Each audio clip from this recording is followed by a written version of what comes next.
Hey, what's up YouTube? This is Yami here, and in this video I will be answering the question, how strong were the Cell Jrs? Before I get into the topic at hand, I will say I am fairly new to power scaling, so if you have anything that debunks my reasoning, I'd be happy to hear it and discuss it. This topic is hard to answer in my opinion due to there not being enough evidence in the anime/manga to prove exactly how strong these little guys were, right? So with the anime and the manga, we know that at bare minimum, the Cell Jrs were on par with Super Saiyan Grade 2 Vegeta and Trunks, post-training in the Room of Spirit and Time for the second time. This can be seen in their battle with the Z Fighters, where they absolutely destroy the Earthlings, they weaken Goku, and keep up with and seemingly start to overpower Piccolo, Vegeta, and Trunks. This fight is pretty much all we got to see from them before they got destroyed by Super Saiyan 2 Gohan, and as a result, many people believe that this is the pinnacle of their power. However, that's not the case. These little guys are actually a lot stronger than people give them credit. There are a couple things that point to this, and one of them can be seen in the manga when Cell tells the Cell Jrs to stop playing around and to finish off the Z Fighters, implying that they were holding back. Some people may say that Cell was just bluffing in an attempt to get Gohan angry, which is true because Cell's true end goal was to get Gohan angry enough to see his real power. But a point I think many people overlook is that the Cell Jrs were very sadistic. This can be seen with how they fight with the Z Fighters, right? Although the Cell Jrs were given free reign to unalive all of the Z Fighters the moment that they were born, they didn't.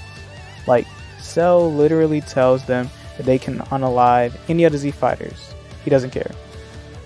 But instead, they just fuck around and play with their food rather than, unaliving any of them. I believe the same can be said with Piccolo, Trunks, and Vegeta, and that the Cell Jrs didn't see them as a challenge, but more so as a form of entertainment. Now, if this isn't enough to prove that the Cell Jrs were holding back, the next point provides the most evidence to this claim.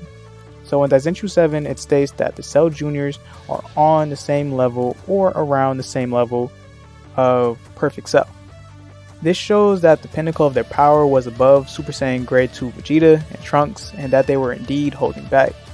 Now, where they peak in power is a different conversation because outside of a few data books, there isn't anything that concretely supports this, meaning that there isn't anything in the manga/anime that shows that they are on par with Cell, and that's why I have a hard time believing this. But if you want to go off of what the data books say, then I guess you have your answer. However, I personally don't believe that the Cell Jrs were 1-for-1 in power compared to Perfect Cell. I say this because after the destruction of the Cell Jrs, Cell himself still believes that Gohan doesn't stand a chance. Now, if the Cell Jrs were a 1-for-1 in power compared to Cell, then Cell wouldn't have had that much confidence against Gohan. Cell even powers up more, showing his concealed strength. So to answer the question, how strong were the Cell Jrs? Highballed, I believe the Cell Jrs were possibly around the level of a Super Saiyan Goku that fought against suppressed Cell. But lowballing them, I say that they are easily stronger than Grade 2 Vegeta and Trunks. That's it for the video. If you have any thoughts on how strong you think the Cell Jrs were, comment it down below. But with that being said, thank you to any and everybody that watched this video. I hope you have a good day. Peace, peace. Deuce, deuce.